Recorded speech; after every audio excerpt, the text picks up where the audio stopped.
Hey, this is Chad Gleaves with How Church Media Works. And Sean Morales. And today we're going to be talking about Keynote. Keynote, yes. Now, we're talking about Keynote on a phone, an iPhone here. And the reason we want to do this is we're trying to keep costs low. And we're going to do some amazing stuff. We're going to talk about how to put together some slides, how to insert an image, how to insert your text, how to transition the text. But here's the fun part.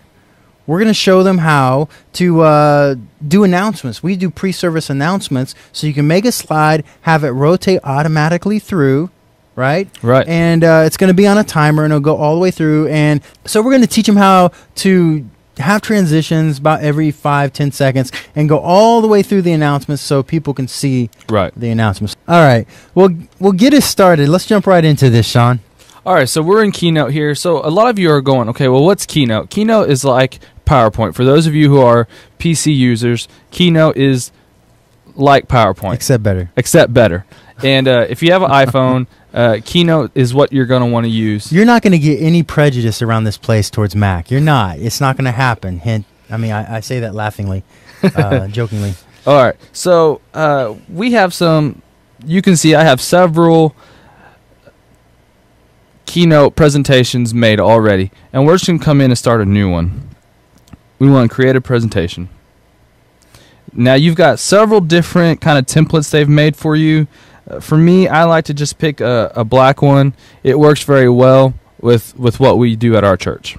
And particularly projectors with low brightness on it, they don't have a lot of brightness on the screen. This will tend to work better with that also. Right. All right, so we're going to get started here, and first we're going to look at replacing this picture. As you see in this picture, there's a little image icon in the bottom corner of it, and we're just going to use that right there. We'll come in, and you can add things to your camera roll. Now, so basically, I could walk up, and if I wanted a picture of a bulletin or some kind of slide at the church, walk up with my iPhone, take a picture, and it would be right here in my camera roll, right? Right. Or if you're on the internet and you find a picture that you want to use from the internet on your phone, you can go there. And this is what I do a lot of times, because I use Keynote to build my announcements at the church. And I'll go to, if it's graduation Sunday, I'll go to a picture that has a graduation cap. I'll hold on it, and it'll allow you to save it to your So just a little press and hold, and it pops up with a menu that says Save Image, right? Yes, and you can save that straight to your camera roll. So I just want to pick an image here for you. You got your family pictures in there. Yeah.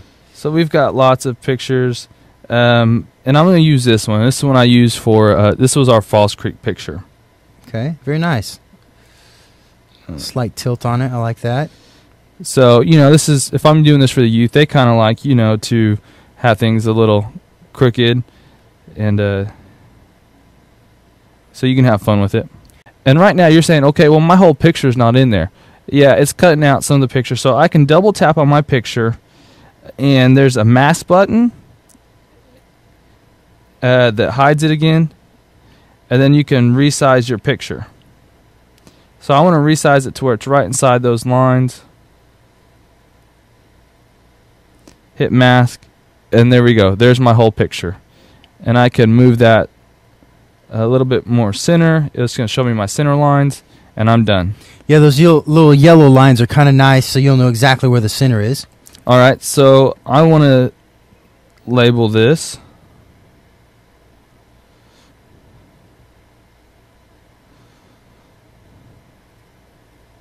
Falls Creek. And I'm done. All right, easy. Now, of course, if this was an announcement I was making, I might move this. Well, let me show you an announcement we would make. There's the plus button. It's going to bring up your different templates that you can pick. I like using that one right there because it allows me to use a picture, a title, and some text on the side of it. Yeah, this is kind of the style that we do every Sunday also, right there. Right. Or the first slide. We'll do a big picture with just something under there, yeah. So I want to double tap and change the title. I want to change it to Falls Creek. Oop.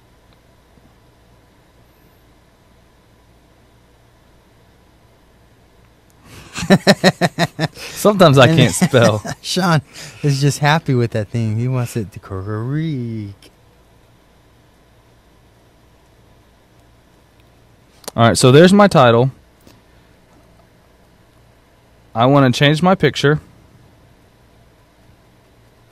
Again, I'm going to scroll down to our little logo for our church there. And again, I want to resize this to where it fits real nice. Maybe a little bit bigger. I don't mind losing some of the side. But I want this picture to be, a good size. So we'll mask it. We've got the picture there. And we want to add some content. So it's going to be July 23rd through 28th. Enter, and it's going to add the bullets there real nicely for us. Cost $100. Falls Creek is so expensive nowadays. Right, and we could go on and add who the speaker is going to be, and who the band's going to be, and all these different things, and just add it on there. And then we have an announcement made that easy. Yeah. And so what would you normally do with a page like this? Would you add any transitions or anything like that? Now, one of the things that I've kind of run across the people that go crazy on transitions, it automatically tells me that they're amateur. That's what it tells me. Right. Okay, so, I'm not a big fan of big O transitions and stuff like that. Simple is better, in my opinion. Right. And there's different times, I believe, that you can use transitions. Right now, we're making announcements. And announcements, we don't really want any transitions that move text in and out. Right. We might want to have it go from slide to slide for us, but not transitions. During a message, sometimes you want to show one point at a time, and I can see that. Right. So why don't we show them one point at a time, and then we'll erase it and start back a little bit. This is if you were doing a message. So we can type in there again like we have. Let's say we want to make this over the book of John. This is what your pastor's talking about this week. Okay.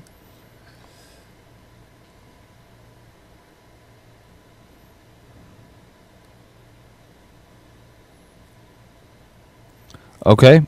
And now you want to add in his points. Like chapter 1, chapter 2. Yep. 3. So you can do chapter 1. Chapter 2. We'll add one more in here. Chapter 3. Yep, typical message, 3 points. And so we've got that set. And so how would you animate each individual one?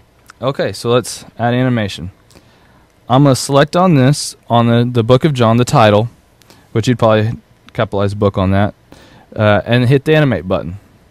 You can do an animate in. Anvil is always a fun thing to do, especially for a title. And we'll hit done, and we can do an out. But on the title, we probably wouldn't do an out. So, right. So it's going to stay there the whole time. So we select the next box, and we can do an in. Little bouncy thing here. And notice that they're all coming in at the same time. We probably want to do this, one at a time. So Sean's going to show us how to do it individually at a time. All right. So once you select the animation you want, you can go delivery, and we want to do by bullet. And there's different options in there and stuff like that, but we're going to do it by bullet. We like that for our purposes here. Mm-hmm. And we can do an out. Disappear. That didn't seem very fun. So you can play with these. There's a lot of different ones. That looked kind of cool for an out. So what does this look like?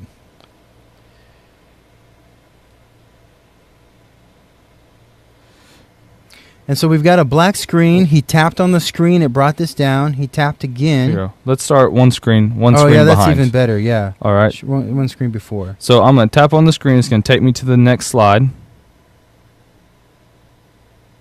And you see that it had the animation. And you tap to get that next one, right? Tapped again. Now I'll tap one more time. one last time. Now, we must warn you again, if you put these transitions in here, it is a little amateurish. I'll just tell you that right now. It may be fun the first Sunday, but after that, you might as well just put a fade in is really what it is. Right, and really, if you're doing this for your main service, you probably just want to do where they just appear. Now, for a children's service, this might be something that's fun. It's not as cheesy to students, to your children's ministry, but for your main service with the adults, just an appear in would be the best. So this is how you do a sermon slide, but what if you just wanted to go back to the announcements and do a slide that transitioned to the next slide? Can you show us how to do that? Oh, yes, and then you have that cool exit. I'm not really big on exits either. No. I think I'm just boring, Sean. I think that's what it is. Just boring. But, it's about speed. Right. Use the same transition all the time and just go with it. Yeah. All right. So we're going to remove these transitions real quick. And say you found them, you don't like them, you want to remove them. I select it on that title again, and it shows me my animations there. I can select that first one and go back to none. Hit done. Go on my next one. I want none. On my out, I want none. All right, this removed all of my animations. So now we want to make these announcements. These are announcements that we want to just go on while people are walking in and just see them as the morning progresses before service starts. So we're going to add a timed transition with them. There's a little wrench. We're going to select that. Transitions and builds. So you were clicking the individual pieces before, and now you're selecting the entire slide. Right. So you can see that there's that little pop-up that comes from that slide, and it says none right now. We want to go to Options, Start Transition After Previous Transition, and right now 5.5 seconds is a short time, so we want to bump that up for just the purposes of this video to 2.5 seconds. And we normally run ours anywhere from 8 seconds to 11 seconds per slide. Is what we do. But you can whatever works for your screens and stuff. Right. And I just want to do this at a little bit faster pace, so that way we can show you what's going on and not take up your whole afternoon here. Yeah, we don't want to do that. Although, if you want to watch our videos all afternoon, we're all about that. And again, we're just Options after previous transition. We'll move that up to the same time.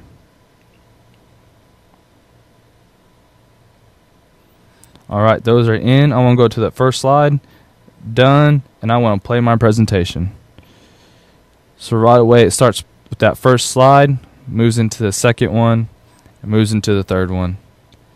And at 3 seconds, that's pretty fast. But for our purposes here, it's perfect, showing us what we can do. And you didn't have to touch that once you push play, right? No, once I hit play, it just went up all by itself. And so what a person could do, we looked into looping it back into the first, and we didn't find any options to do that. Right.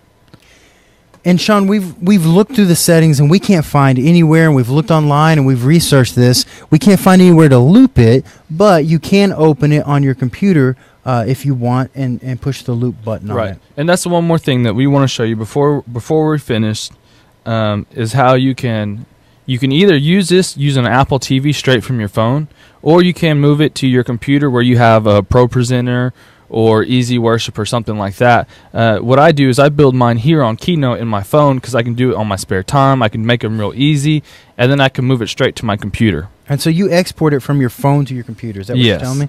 How do you do that? So we'll hit the wrench again, share and print. You can email presentation, you can print it, and then you can send it to iTunes. And what's funny is share via iWorks, it doesn't work. They don't even use iWorks anymore. That just gone. I don't know why it's there. Ended. Copy to iDisk and copy to web DAV. So I always just email presentation. I can send it as a Keynote, a PDF, or a PowerPoint. So if for some reason you're using it on your PC, I don't know why anybody would still be using a PC. PCs. I'd be using a Mac. Mac. No bias here. None. So if you're still using PowerPoint, though, you can use PowerPoint. You sound so depressed when you say that. So you have different options there to email it. Pick which one works for you. I would email it as a Keynote, and it's going to create the document and have me put in an email address there that I want to send it to. And it's that easy. And at that point, once you get it on your email, just open up Keynote. Whenever you double click on it on your other computer, open up Keynote for you, and then just export it out as JPEGs if you want to use ProPresenter, or Easy Worship just imports the, I don't know about Keynote on Mac, but PowerPoint on PC, they just import it directly in and it works. Right. All right. So that's Keynote. And guys, if y'all want more in-depth tutorials, make sure you check us out at How Church Media Works. We have a special deal for y'all. We can give you a 7-day, $7 trial of our membership program. What you're going to get with that is you're going to get all our in-depth tutorials, and we're talking hours and hours. How to set up your first website for free. How to set up your YouTube channel to host large videos. How to stream your message online. And then we go into in-depth reviews and look at tools that will save your church a ton of money. We just got done buying a system at our church over in a big building, a youth building, for several $1,000s. I'm able to replicate that with something as simple as a $99 piece of equipment, and I tell you how to do that. So head over there, and we've added some extra bonuses. When you get in there, you're going to find that our ebooks, which we sell on Kindle and other places, are available for download there and for free. We normally sell those for $6.99, and then you also find that you can pick up our iPad magazine right in there for free as a member, as an extra perk. We normally charge $6.99 for that per month. So you're going to save a lot of money with this membership. And we're here to give you everything we have to offer with this membership. We're not going to hold anything back. Give you everything. All right. Talk to y'all later.